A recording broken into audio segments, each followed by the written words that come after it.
Ngantuknya. Bahagian 2. Bangun pagi, gosok gigi, cuci muka, pakai bak. Upin, Ipin.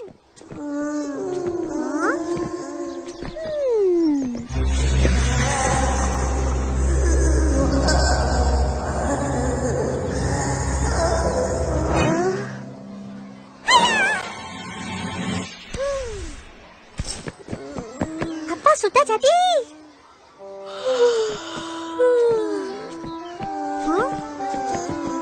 Besar kamu semua. Taklah. Aku punya lagi hebat. Selamat pagi semua. Itu Upin-Ipin ke? Apa hal ni? Lain macam je.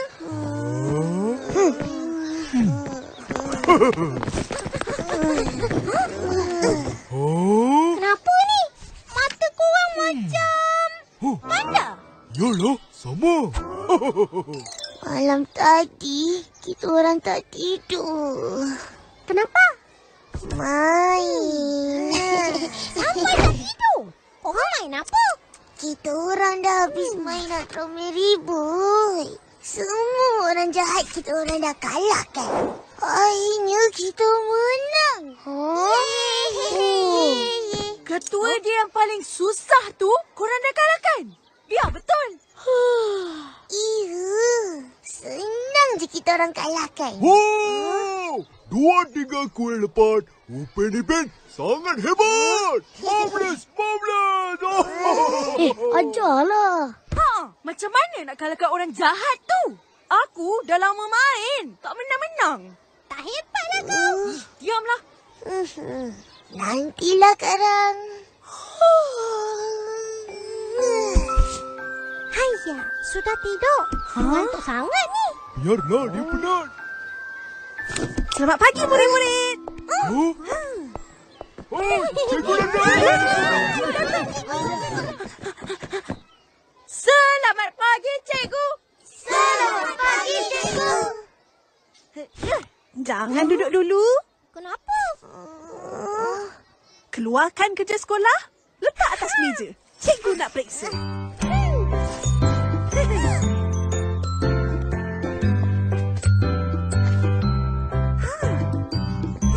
Bagus, Billy.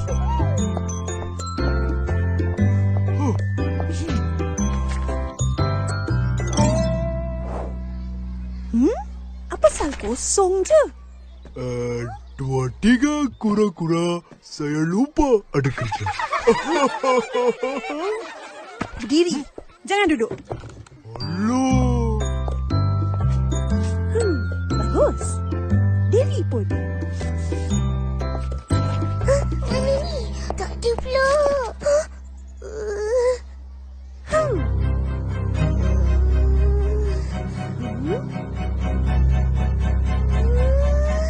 Buku saya tertinggal, cikgu. Terus berdiri. Ish. Kesian. Nasib baik aku bawa. Buku masakan Ros?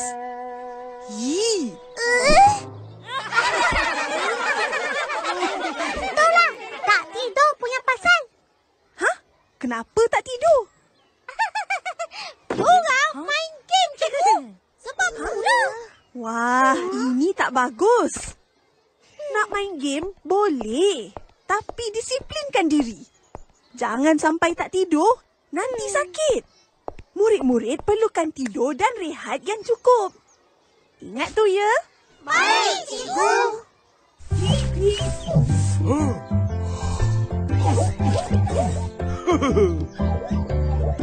Nak tinggal bersih-bersih tau. Tata. Balik dulu. Tata.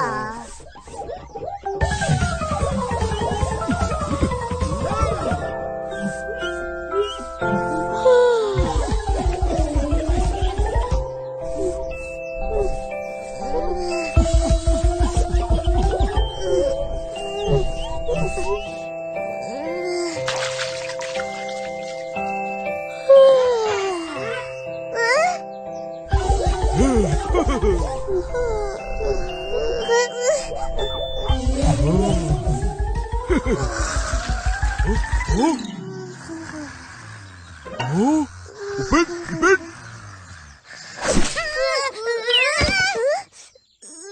Jangan tidur. Kasih lap cepat. Lepas ni saya mau pergi tangkap serangga. Buat apa? Cikgu suruh bawa besok. Sudah lupa ke? Oh.